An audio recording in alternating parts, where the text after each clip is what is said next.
Hello everyone and welcome to a most exciting matchup from yesterday's Pro Chess League. It's Magnus Carlsen versus the youngest player ever to achieve the title of Grandmaster, that is Abhimanyu Mishra. He achieved it in 2021 in June at the age of 12 months, no, 12 years, 4 months and I believe 30 days, 25 days to be exact. 12 years, 4 months and 25 days. And he beat Karyakin's record that he held ever since 2002. That is an incredible feat in itself, but in a recent interview, he announced that he would also like to be the youngest Grandmaster to ever achieve the title of world champion. That's a lot of work to be done there, but what better way to do it than to play a game against Magnus Carlsen. So even if he does become the classical world champion at some point one day, he will not be facing Magnus Carlsen for the title. As we all know, Magnus Carlsen decided not to defend his title against Yanni Pomnishi. So we'll see how that goes for him. But for now, he gets a chance to take a crack at the world champion in a rapid game in the Pro Chess League. So Magnus has the white pieces and he opens with c4. He goes for the English opening, but we quickly transpose into the Caro-Kann. c6, pawn to e4, basically the accelerated pawn of attack, and now d5. Striking in the center, we have c captures, and now mostly everyone plays e captures on d5. Here it's a move that it's just pretty automatic. But here Magnus plays e5. It's a move that has been played only a few times, and interestingly, but his trainer, Simon Agdestein, played it a few times himself. So it's his former trainer, of course, not his current trainer, but still very interesting. Maybe Magnus picked it up from him. So here, bishop to f5. You want to get the bishop out of the out of his lair before playing e6. Pawn to d4. We have e6, and now bishop to d3, challenging the bishop. And here, bishop captures is a move that has been played before, but here Mishra played knight to d. Sorry, not knight to d7, knight to e7, and it is now as of move 6 that we have a completely new game. So very, very interesting stuff. Knight to c3 and now knight to d7. And this knight to d7 is an imprecision to say the least, because look at this king that's completely boxed in. Here Magnus just plays knight to b5, and now you don't have an opportunity to trade now, because knight to d6 will just be a smothered mate. So here, first Mishra has to play knight to c6 to create some breathing room for the king. Also, the bishop is covering d6 now, but now Magnus ruins his pawn structure. Bishop captures, e captures, and knight to d2. So very unorthodox way to treat an opening, but maybe it's exactly what Mishra wanted to go for. Bishop to b4 with check, bishop to d2, and here we have castles. Magnus captures on b4, knight captures, and now castles. There's always time to bring the knight to d6. So knight to b6 and knight to d6. Magnus gets his knight to this beautiful square, and he puts pressure on the b7 pawn. So queen d7, Abi defends this. We have queen to b3, goes for the knight, and now knight back to c6. We have rook 8 to c1, getting the rook to the only open file, and now rook 8 to b8. This knight cannot move as Magnus is really attacking that b7 pawn, so Abhimanyu needs to defend it. We have rook f to d1, and now knight to c8. Just going for trades here, and Magnus declines the trade. He goes back, knight to b5. It would have been interesting if Magnus just went for an all-out trade here with knight captures on f5, queen captures, and the rook captures on c6, as the rook on b8 is undefended, but maybe thought that this wasn't, a sufficient attempt. Maybe it's not as serious a try than what he went for. He's up a pawn, maybe, two against one here on the queen side, but there's the c pawn, so it's not, maybe not all that great. So instead he goes knight to b5, we have pawn to a6, knight to c3, and now knight 8 to e7. We have knight to f4, now Magnus shifts his attention to the d5 pawn, and now rook f to d8. The pawn is now defended, but now knight to a4. Here Magnus wants to bring the knight to either b6 or c5, so b6 stopping that, and now queen to e3, which is a very nice move. Interestingly, you cannot go for knight captures on b6. It looks like there might be something there. The problem is there's queen to a7, and now just nothing works. Even if you go for some tricky stuff like rook captures on c6, knight captures and knight captures on d5 to create this massive center here, after rook captures, queen captures and queen captures on b6, this is simply not enough.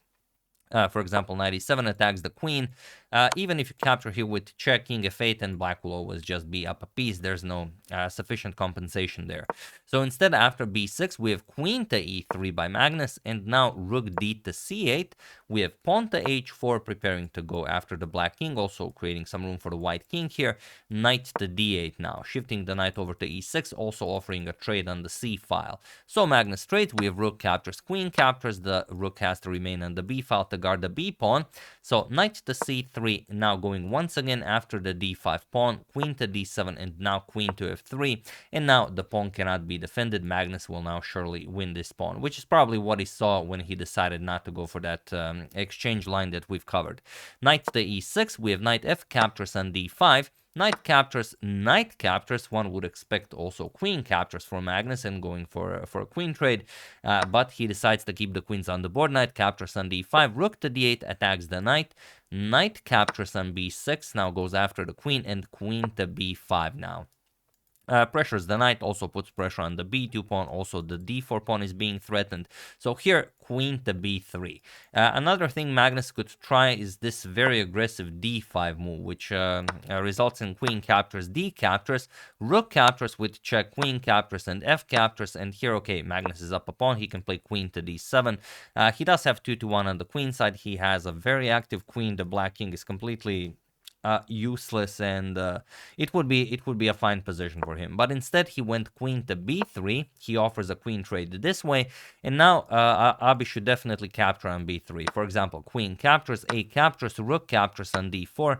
Now everything just gets traded off, captures, and you get this position where Magnus is up a pawn, but it's a doubled b pawn, so nothing spectacular. But instead, after queen to b3, knight captures on d4 was played, now attacking Magnus's queen. Here Magnus trades queen captures, a captures, and king to f1. Of course, you don't want to see knight to e2 check followed by rook captures on d1. So Magnus needs to go king to f1. We have king to f8. Abi also starts bringing the king into the game. And now pawn to a4, just creating a pass pawn on the queen side.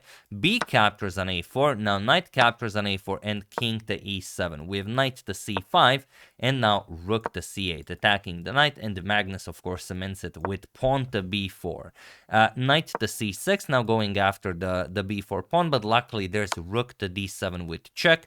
King to e8, and now there are a couple of moves that white could play, but there is only one way that you will win the game. So feel free to pause the video and try to find the only winning move for Magnus while I give you a couple of seconds.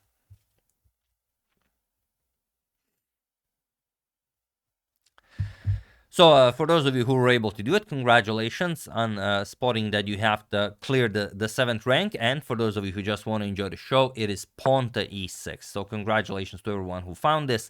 It's the only move that wins, and you can't really ignore this. Even if you play something like knight to d8, okay, you can defend f7.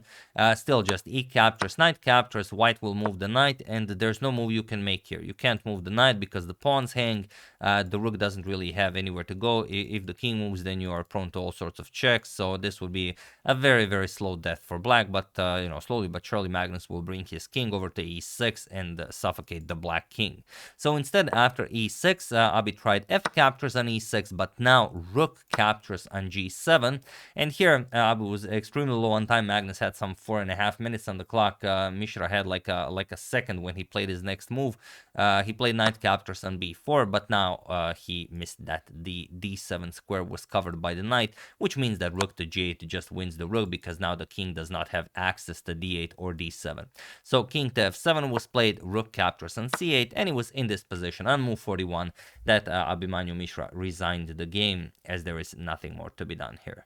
So really fun game in a really funky line that went from English to the accelerated pawn of attack to this very, very very weird position that after knight e7 has never been reached again already on move 6. Fun game. It could have gone either way, but it's Magnus who comes up on top in the end. But very nicely played by the youngest grandmaster ever, Abhimanyu Mishra.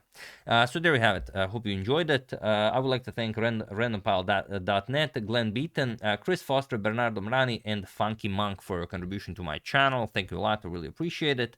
As usual, you can check 2 of my previous videos here. Thank you for watching, and I will see you soon, continuing to check up on your wonderful suggestions and whatever else happens in the chess world. So thank you all. I will see you soon, and have an excellent rest of your day.